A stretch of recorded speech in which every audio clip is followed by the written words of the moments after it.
Friends of Catherine Taylor put this wreath here in honor of the victim as friends, family, and even this neighborhood continue to deal with the shock of what has happened. Well, Jack, that incident happened about 1 a.m. this morning here in the parking lot of Rock Lake Presbyterian Church, and I'm going to step out of the way for just a second.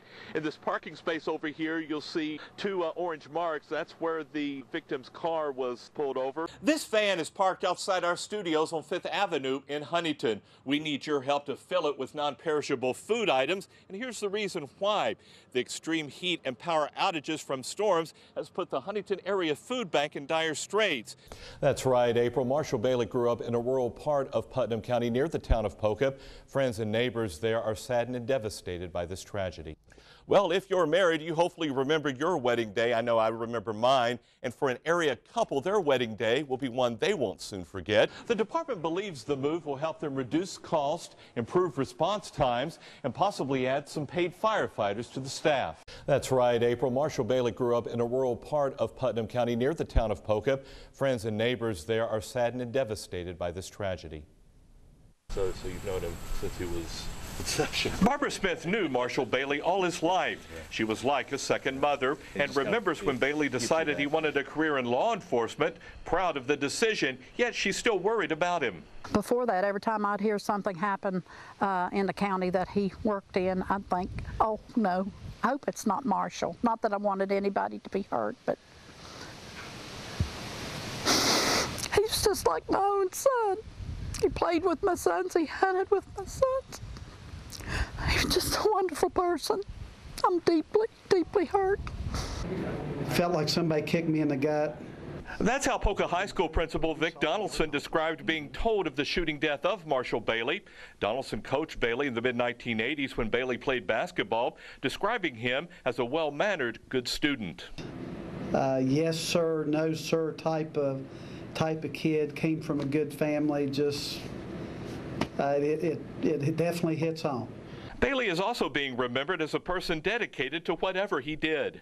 You know, he was one of our own, and it just leaves empty space right now. Donaldson says Poca High School is planning to remember Bailey at the next home football game. Details are still being worked out. We'll let you know what is being planned. In the studio, GIL McCLANAHAN, 13 News. Absolutely, Kelly. Authorities tell us an investigation sparked this investigation into the alleged drug activities at the Odyssey shop.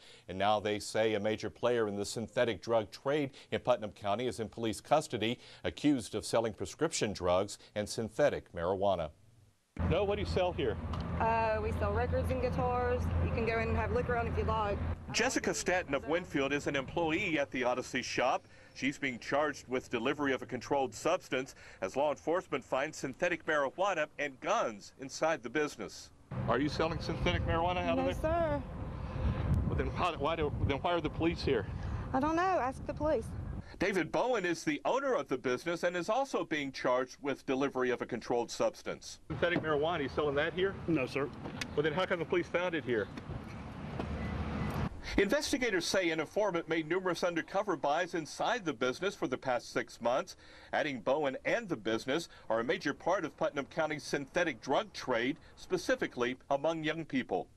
We see a number of vehicles that are coming in with 2 to 4 people probably in a vehicle.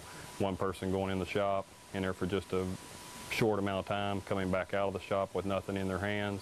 The Odyssey shop is in the Putnam Village Shopping Center in Tays Valley, near other businesses. I don't like it. It's kind of scary. How so? Well, because all the guns and the drugs and ugh.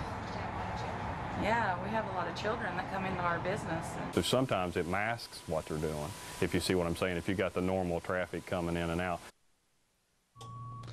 Those two could face additional charges, including charges from those guns found inside the business. The message investigators want to send to the public is synthetic marijuana and bath salts are illegal, and those caught selling or using them will be charged. Live here in the Huntington newsroom, GIL McCLANAHAN, 13 News. And this is Amy Howard. I met Amy about a half an hour ago. She drove here from Belfry, Kentucky. Yeah. Why? For the savings. I have 3 small children, and it's, you know, when you can rack up and save some money, it's, you know, it's worth the drive. Well, let's see how you did. Let's briefly go through. What kind of bargains did you find? I got the backyard grill for my little boy who's 2, and I got it for like half price. I saved like $30 on the claw over here. So I mean, it's normally $80, and I'm getting it for $50 this morning. $17 I think on the dart tag, and that's for my nephews. They're gonna love it. So you know, the savings really add up on Black Friday. So it was worth this. What was it, like a 2-hour drive up here? About an hour and a half. You know, the roads aren't too bad, but yeah, it's definitely worth the trip. Yeah. And worth getting up this early. Yes. Yeah, I've been up since 2. All righty. Any more shopping? Yeah, I'll be out all day, I'm sure. Oh, bless your heart. Thank you, Amy, for joining us. And the crowds, like we said, are still coming in, checking out, trying to find those bargains. And we'll talk to some more shoppers coming up a little bit later. In the meantime, Jack, back to you. Anything you want me to look for you out here? Let me think about that. There probably is. Thanks, Gil. More than 16 hours after the fire started, Faith Outreach Ministries in Buffalo continues to burn as Pastor Denver Casto looks on in disbelief. And it hurts. It hurts. How so? Well, knowing that it's so much needed and so many hungry people. Besides the food pantry, the ministry was also home to a thrift store. Burned clothes are now part of the ruins. It honestly makes me sick to my stomach because, like I said, this was a wonderful little church. A lot of hard work went into it. Helped a lot of people. The church and thrift store have been here in Buffalo for about 3 years.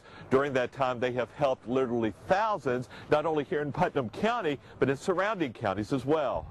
They help me with food, clothing when my kids come down to stay with me. And they tried to help anyone that needed help. I've sent them people here a lot of times for help.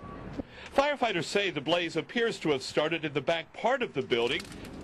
As Pastor Casto contemplates the future of the ministry, he says one thing is certain: he plans to rebuild somewhere to continue helping people. It's been a job, but it's been a blessing. The water at the wave pool is usually a little choppy. Last week, the controls for the motor that makes the waves wore out after 30 years, leaving the wave pool waveless. There's a massive power drop between the main breaker and the individual breakers that run the motors, so we can't get it to start up. Williamson says being without waves is washing away some business. We come to the wave pool because it's something different other than going to the pool and just being at a regular pool. We come because we like the waves. We came here for the waves and slides, but there's not any, so I mean, it's no big deal, I don't guess. Right now, this water is very cool and refreshing on this hot summer day. Park leaders are hoping others feel the same way, despite the fact there are no waves here at the wave pool. A lot of people are calling us. Obviously, there are some that are disappointed, some that are angry, but you know, it is what it is. And a lot of the people we're talking to are actually saying it's still water. It's still a 90-degree day. We want to come to the pool and get wet. Actually, it's a lot more disappointing about the slides. I was looking forward to the slides. To make matters worse, the slides at the wave pool are also closed while crews refurbish the structures. They are expected to reopen in a couple weeks. Meanwhile, Williamson is adding up how much it's going to cost to fix the problem so waves can once again make a splash in the wave pool. Police are investigating a shooting in Institute this evening. That shooting happened shortly before 6:30 this evening in the area of Marshall Avenue. Dispatchers say one person was reportedly shot in the hand. According to deputies, the suspects were driving a silver Dodge Magnum with chrome wheels. Police are investigating that incident. Smithers Police and West Virginia State Police are investigating how a woman was struck by a jet ski on the Kanawha River. The accident happened east of the Montgomery Bridge just after 4 this afternoon. Lieutenant James Bowles of the Smithers Fire Department said the victim had fallen off a jet ski just before being struck by another jet ski. Authorities have not released the name of the victim. A motorcycle accident in Lincoln County sends one person to the hospital. That accident happened on Patty's Branch Road near Ranger around 8 o'clock this evening. Dispatchers say the motorcycle went into a ditch, flipped, and the driver suffered a broken arm and back injuries. He was transported to Cabell Huntington Hospital by Lincoln County EMS. Early this morning, a house fire was reported in the Silverton area of Jackson County. According to 911 dispatchers, no injuries were reported at that fire. The cause of the blaze is not yet known. A burglary investigation in St. Albans leads to the discovery of a meth lab and the arrest of a husband and wife. Authorities arrested Christopher Hill and his wife Laura in connection with the meth lab discovery.